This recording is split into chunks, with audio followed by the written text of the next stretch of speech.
Так, сыктывкарские люди бедные греются на берегу. Правда, не видно ничего, кроме костра.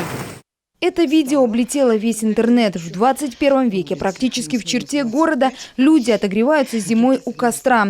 Из-за образования торосов катер на воздушной подушке «Кайман» передвигаться не мог. Второе судно «Хивус» и вовсе было на ремонте. Ломались катера с начала ноября уже дважды. Причина их поломок, уточняет ВКонтакте столичная мэрия, агрессивная природная среда. Вот так 2 недели назад, оставшись один на один с агрессивной природой в устойчивый минус, жители Заречья отогревались как могли. Вот мы сошли с воздушной подушки. Вот стоят у нас на этом берегу еще 2 подушки, которые были сломаны. Подходим к месту, где жгли костер в пятницу люди из подручных материалов.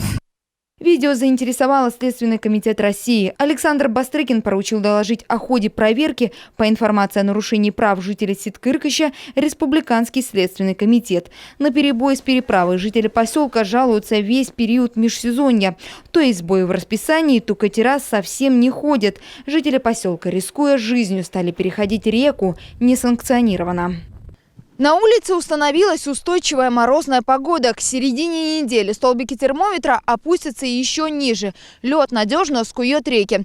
Тем временем на переправе Сыктывкар появились пешеходные деревянные мостки. А это значит, что мучительные ожидания жителей катеров прекратятся как минимум до наступления весеннего потепления.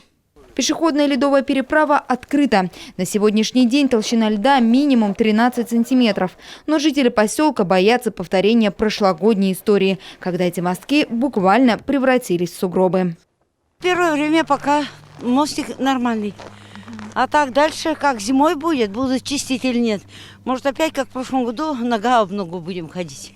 Берег реки покинула спасательная служба. Катера на воздушной подушке тоже отправились на зимовку. Тем временем подъехала машина скорой. Такие условия, конечно, существенно увеличивают время для оказания помощи больным. А в экстренных условиях и вовсе могут стоить жизни человека. 950 метров. Очень большая дорога. Больных доставлять тяжело будет, если носилочная. Но сейчас у нас другой случай. Первый раз идем в этом году. А так перевозили на воздушных подушках.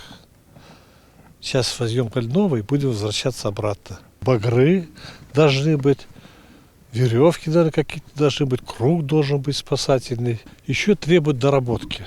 А вот если человека нужно на носилках переносить, понесете вот оттуда? Мы не сможем, мы на помощь пригласим МЧС, если требуется нести его. У них есть салазки такие. Автомобильную ледовую переправу здесь пока не открыли. Идет намораживание льда. А жители поселка по-прежнему ждут и надеются, что когда-то с большой землей их свяжет понтонный мост. Еще в ноябре прошлого года столичная мэрия получила от подрядной организации материалы по конструктиву моста. Прошли ли они необходимые согласования и госэкспертизу, неизвестно. Дарья Вологжанина, Алексей Паршуков, телеканал Юрган.